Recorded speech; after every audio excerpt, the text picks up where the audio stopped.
preacher. They said, is this not the carpenter? They didn't say one of the carpenters. So Christ was the carpenter. The carpenter. And nobody, while preaching, confronted him and said, so you are preaching now. That dining table we gave you, you didn't do it. You are now preaching.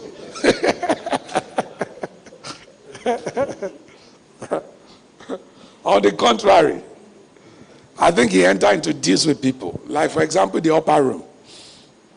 When he wanted to have, please, you don't have to agree. Nobody should write me, please. You don't have to agree.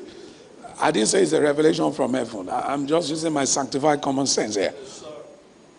Why did Christ tell them, go, anybody you say carrying something, tell them, where have you prepared for me and my disciples? And he now used carpentry language there. He said, you will see an upper room furnished. Furnished. I suppose Christ must have furnished it. And the day after he furnished it, the guy wanted to pay him money. He said, no. This is the password. The day I need this place, this will be the password. Because he said, tell the owner of the house. The master said, where is the place where I will eat Passover? And the guy said, we'll show you a large upper room. So I just want to imagine that he did furnish that place, and he said, no, I'm not, you are not going to pay in cash, you'll pay in kind. A day will come, I'll need this upper room. So let's furnish it very well.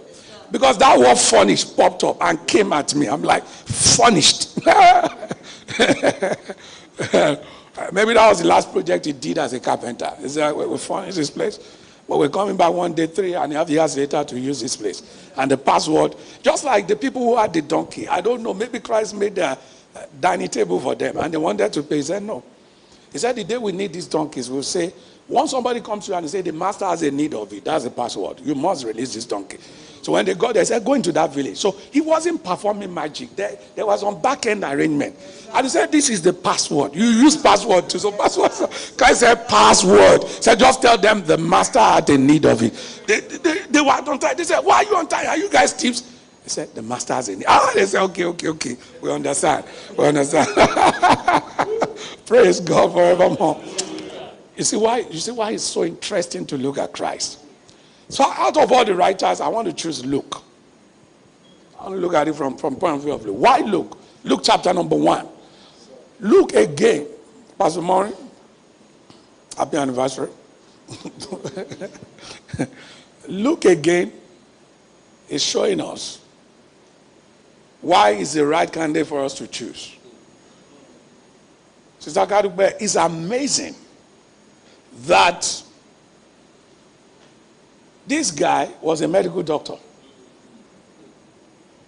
A medical doctor wrote 2 solid books in the Bible. So what kind of doctor do we have? That you are now using medicine as an excuse not to grow, or you're a lawyer. So you see, that's why I'm looking at Luke, because this guy was a doctor.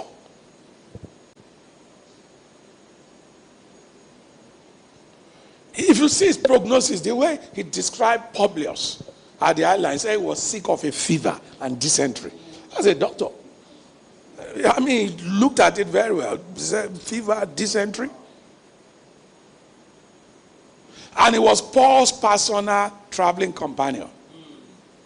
So when Paul was writing to Timothy that for your often, so as he wanted to write that, he was saying, Doctor, look, Timothy is having stomach upset. What do we tell him? He said, tell him to drink a little wine. So Paul just said, for your often infirmities, drink a little wine. my PA is a doctor. Guys, Luke is a very good example for us in the scheme of things. How can a doctor write a whole book? And he was not satisfied. He wrote the second one again. In Acts of Apostles, he said, the former account I have made of Theophilus. And guess what? A doctor went through this pain of writing this book just to disciple one person. Luke never knew that a day will come, his writings will be part of the canon of scriptures. Because he wasn't writing to the whole world, he was only writing to Theophilus. That means as a doctor, even if you cannot mentor the whole world, can you mentor somebody? The book of Luke and Acts of Apostles came out of private effort to mentor an individual. And look at how much a doctor put in to mentor an individual by the name Theophilus. Maybe Theophilus fell sick and came to his clinic. You know, people listen to doctors, right? And as they were conversing, Theophilus said, all this Christ thing, I don't even believe in it. And Luke said, really? Okay, I will write to you. And look at Luke 1. Look at how it started.